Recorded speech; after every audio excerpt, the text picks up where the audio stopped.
Nous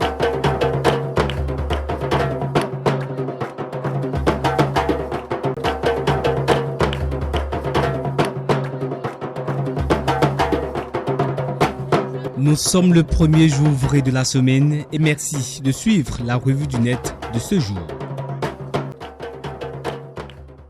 Jubilé de la presse, édition 2025 dans le zoo, une parfaite réussite. Durant 3 jours, les professionnels des médias du département ont oublié un tant soit peu les train-train quotidiens pour célébrer avec face cet événement. D'une conférence de presse animée au Semola à Boïcon à une messe pontificale à la cathédrale d'Abomey, passant par une belle caravane très rythmée à travers la ville Carrefour, au match de football, ces hommes des médias ont fait montre de leur savoir-faire hors micro, caméra, plumons et autres. Des moments de brassage qui sont immémoriaux grâce à la participation active du staff du directeur de la communication du diocèse d'Abomey et de ses hommes des médias. Parlant toujours de la journée internationale des droits des femmes ce 8 mars, la gente féminine était à l'honneur à travers plusieurs manifestations de par le monde. Au sein du diocèse d'Abomey, la femme a les mêmes droits que les hommes. Elle participe à la vie ecclésiastique en occupant des postes de responsabilité. Eugène Cyril Rondécon, évêque de ce diocèse, réaffirme le rôle crucial de la femme au sein de l'église. En prélude à cette journée du 8 mars, le Bénin a lancé la 30e édition le vendredi 7 mars 2025 au Palais des Congrès à Cotonou. C'était en présence de la vice-présidente de la République et de plusieurs ministres, dont Véronique Otoye-Fodé-Mewanou et de plusieurs partenaires. Occasion pour le gouvernement béninois de célébrer les avancées en matière de promotion et d'autonomisation de la gente féminine au Bénin. L'Amazone des temps modernes, Marie-Élise Ogbedo, lors d'une émission, a exploré le combat fait depuis des décennies pour que la femme s'engage pleinement en politique et se fasse une place.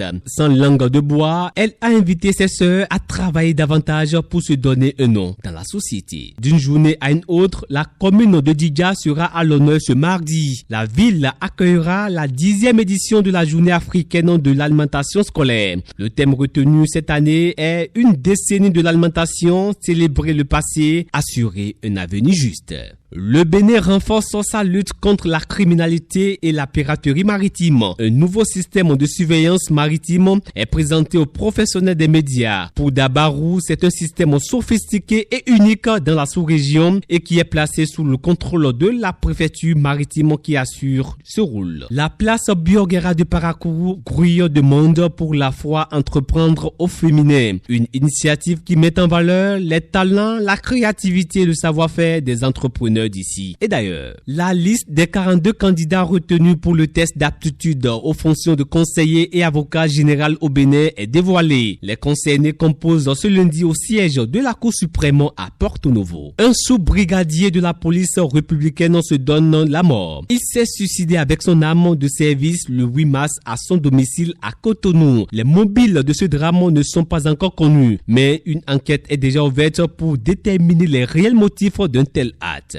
Enquête de Eldorado, 180 migrants périssent en mer au large du Yémen et de Djibouti. L'information est rapportée par l'Organisation internationale pour la migration vendredi dernier. Les origines de ces migrants encore floues.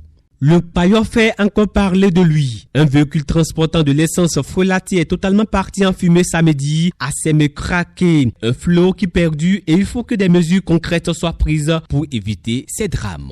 Polémique autour de la mort de Tiaf, l'artiste sort de son silence et donne ses nouvelles depuis Paris. J'ai encore le souffle de vie, a martelé Tiaf dans un podcast. Stéphane Monchor soutient l'artiste après qu'il ait répondu à la rumeur. Elle écrit: nous rendons grâce à Dieu pour ta vie, Papa Yazi. Ta vie ou ton départ ne dépend pas d'un homme. Hervé Jossé souhaite une longue vie à l'artiste que les Béninois aiment si tant. Depuis ce dimanche, sur la toile, la polémique s'enfle au Togo, suite au nombre de maires, de députés et de ministres. Selon Bénin Web TV, pour un pays de 56 785 km² et de 9 millions d'habitants, les réactions sont diverses. Même si un internaute se dit que c'est une décentralisation de l'administration hors pair, un autre écrit que chaque pays a sa ressource. Peut-être que c'est leur ressource qui les a amenés vers ce niveau. Concours de recrutement de 1785 agents de police, un candidat meurt lors des épreuves sportives. Il s'est écroulé lors de l'épreuve d'endurance de 4000 mètres pour les hommes. Pour vol de bœuf, un élu local arrêté à Diakotomé dans le département du Koufou. Une affaire qui aurait éclaté suite à la plainte d'un éleveur qui aurait perdu l'un de ses bœufs. L'enquête ouverte a permis de retrouver l'animal attaché chez un boucher à Azové. C'est les effets de l'intelligence artificielle. Maître James ne chante pas pour les prouesses du président Talon. Le porte-parole du gouvernement Wilfried Liangbeji a clarifié ce fait sur sa page Facebook. Pour lui, la vitalité du clip attribué au célèbre artiste vantant les prouesses du président a rapidement fait ces dernières heures une curiosité sur les réseaux sociaux. John Dramani Mahama, président du Ghana, est au Niger depuis ce dimanche. Il est allé faire le point entre la communauté économique des États de l'Afrique de l'Ouest CEDEAO et les 3 pays de l'AES. Éliminatoire Coupe du Monde féminine U17 Maroc 2025, le Bénin gagne le match aller face à la RDC 2-0 ce dimanche. C'est une bonne prouesse pour les Amazones du Bénin. Deuil au Barcelone, le médecin du club n'est plus. Carles Minaro est passé de via trépas quelques heures du coup d'envoi du match Barça-Osasuna. Le match a dû être reporté.